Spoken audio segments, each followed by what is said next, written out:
Why do people divorce? The ones who get hurt most are the children. Do you remember the story of the Dolls Breakup? The Dolls Breakup is about two siblings, Hannah and Chloe, who loved each other deeply and lived happily together. But when their parents divorced, Chloe went to the countryside with her mother, and Hannah stayed with their father. Before they separated, Chloe left her younger doll next to the bodyguard doll. She made her brother promise never to let them be apart. The moment parents put pen to paper, signing the marriage certificate, voluntarily binding their lives together with a vow, both knew they were starting a new life, a married life. And of course, divorce was something no one ever considered. If, by unfortunate chance, it happens, then for whatever reason, divorce is always a shared responsibility of both parties. Divorce is not something to be taken lightly. It's incredibly complex because it involves legal factors, assets, relationships between both families, and the children. Yes, the children. Family is a cycle of emotions passed down from one generation to the next. So, if love and compassion are things that can be inherited, then pain and trauma will also spread from one generation to another. When adults fall into a spiral of arguments or cold wars, when they're consumed by personal tragedies and their own calculations about divorce, their minds aren't clear enough. Their hearts have no room left to care for, nurture, or even notice their children's psychological well-being. Those innocent victims, those children, internalize their wounds and try to swim alone through a mental muddle, sinking into confusion, loneliness, and fear. Even if parents do care about their children's feelings, they might be deceiving themselves by rationalizing that this situation won't affect the children much, and they'll quickly overcome the shock.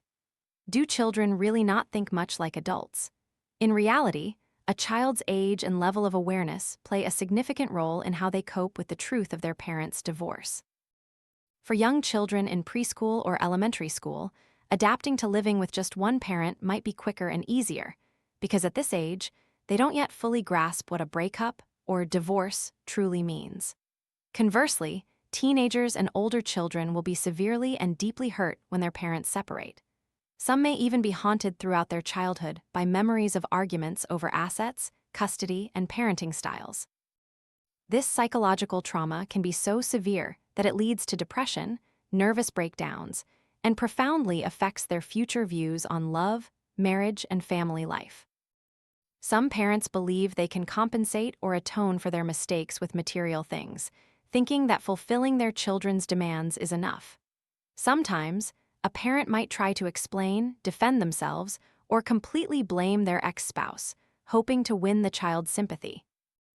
This means, for many reasons, the parent living with the child often speaks ill of the absent parent, and even badmouths their family and relatives, then instills discriminatory and hateful ideas about their father or mother into the child's mind, without understanding that this will only cause more profound harm to their own child. I read a story in the newspaper about a girl who lived with her mother after her parents' divorce and developed psychological issues. She recounted how, on weekends when she visited her father's house, she constantly heard her paternal grandmother's harsh criticisms like, "Whatever you do, don't be as wretched as your mother." Her father would repeatedly ask questions like, "Has your mother been seeing anyone lately?" Or, "If your mother remarries later, will you come live with me?" After a long series of arguments, insults, and physical altercations, witnessing her family's breakdown, and even after her parents divorced, these children still couldn't understand the sorrow, who was right or wrong. And after so many years, they still have to repeatedly hear discriminatory, bitter, and harsh words from people who were once part of the same family. In the book, How to Tell the Kids About Divorce, by Vicky Shop, it stated that divorce itself is not the primary cause of children's deepest wounds, but rather the prolonged conflict between parents.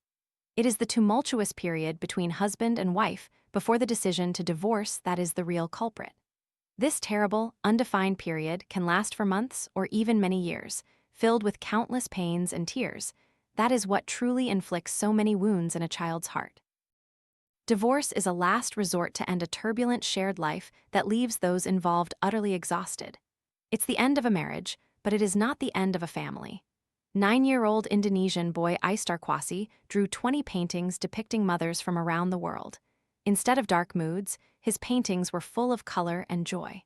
In his 15th and 16th paintings, he wrote, No family is broken when you have the same love from your parents. If parents truly no longer feel they have a common voice, they can find a way to liberate themselves. In fact, continuing an unhappy marriage can hurt the children even more. Divorce itself is not a bad act.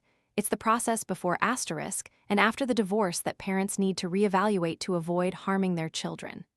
Parents need to help their children understand that if there's a mistake in the family, it's the parent's mistake, not the child's responsibility. These children are innocent, that mistake is not theirs. And children, you must believe that you are valuable and you are meant to be born into this world. In a recent podcast, Master Min Nem and Thai Min shared that young people are a continuation of adults, that emotions can be contagious, and mental sorrows can be passed down through generations. But in the story of the Dolls Breakup that I mentioned at the beginning of this podcast, when Chloe left her younger doll for her brother, I believe she understood that she wouldn't let the adult's mistakes affect the next generation. The love she receives now might diminish, but the affection she carries forward will always be full.